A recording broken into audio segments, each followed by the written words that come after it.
If you're an MSP salesperson and you're not converting prospects into customers, there is a reason why it's happening. And in this video, I'm going to share with you what it is and how to fix it. The key thing is if you don't fix it, you're going to continue going on that job circle, job next to job next to job, and before you know it, your CV is going to look terrible. I want you to be in a position where you can do work with someone and convert the prospects you've got into customers.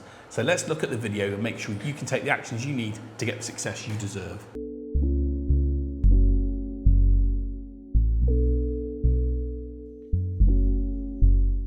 So point number one is this: you're walking into your meetings focused on selling, not understanding. And guess what? Your prospects can spot it a mile off and it puts them off you. When we focus on being able to just do what's right for us and to sell, then unfortunately it comes through in the way we act, in the way we do things, in the way we respond. And our prospects can see that and they notice that and it puts them off us. When you focus on being able to understand, being curious, by really having an open conversation with someone to see if they're a good fit for you as much as you're a good fit for them, different things happen.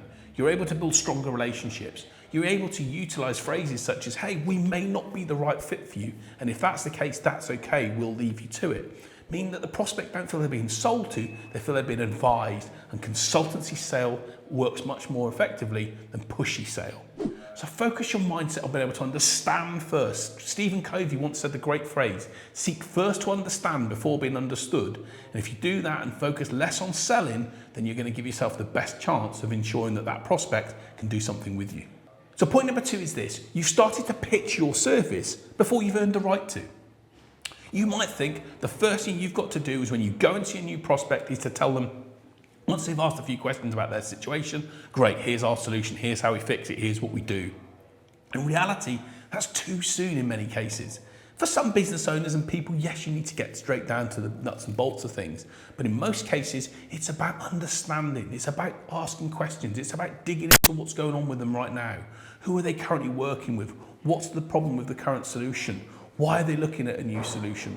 What's making them want to consider different options? You've got to ask those questions and earn the right to start pitching your solution before you then get into the details of what you can offer and how it works. The reality is those that do it too soon generally get passed off, they generally get told, thanks very much, we'll come back to you, and they then end up becoming prisoners of hope and thinking that things will happen when in reality it's never going to happen. So earn the right by asking questions, by doing things, by understanding the audience in the right way, and focus on pitching your solution and talking through what you do at a later date.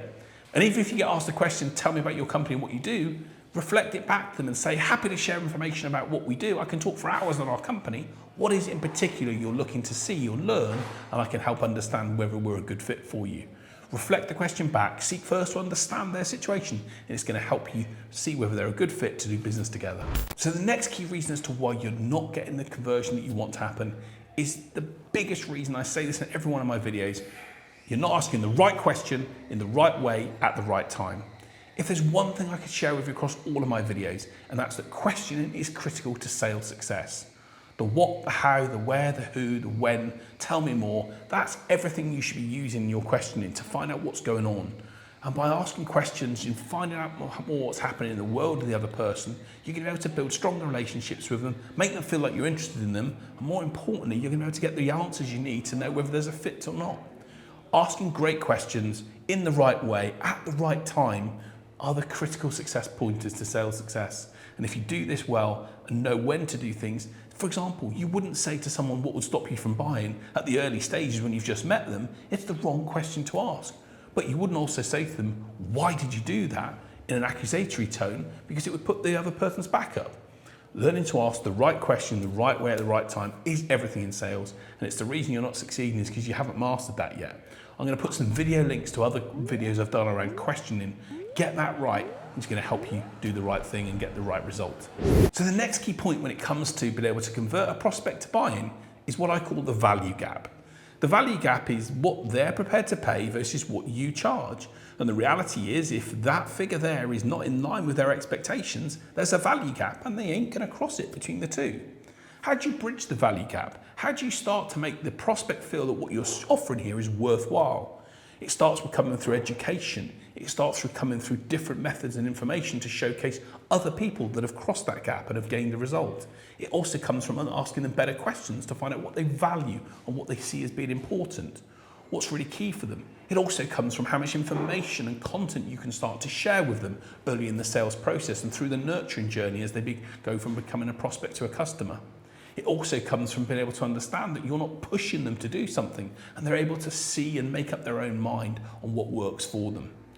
The reality is the value gap happens when there isn't enough of that being shared, and when we take our partners and prospects on a journey and start working with them and start showcasing to them why it makes sense to do that and how others in their situation have done it, they become more inclined to do it. So at the moment, ask yourself the question, do you have a value gap between what the prospect thinks and what you're offering? And if you have, work out what is it going to take to close that? What needs to happen to bring that gap together so that you can do business? So one of the other reasons why you're also not converting enough leads is because you don't have enough leads in your pipeline. The problem comes is when we've only got a certain amount of leads in our pipeline, our mindset changes. We think, I've got to get these deals done in order to hit my target. And that basically means you come across and display techniques and methods that basically put the prospect off you. It's what I call the hidden 10%. Whereas if you've got 10, 15 deals in your pipeline and enough business there, then you're comfortable to have honest, open, maybe even sort of lazy, very laid back conversations with a prospect, which means that if that one doesn't happen, this one will. And what that generally does, ironically enough, is bring the prospect closer to you. So one of the key things to do is if you want to ensure you're converting more deals is put more at the top of the funnel. Very few people in an MSP and business situation have enough leads. They generally tend to have too few rather than too many.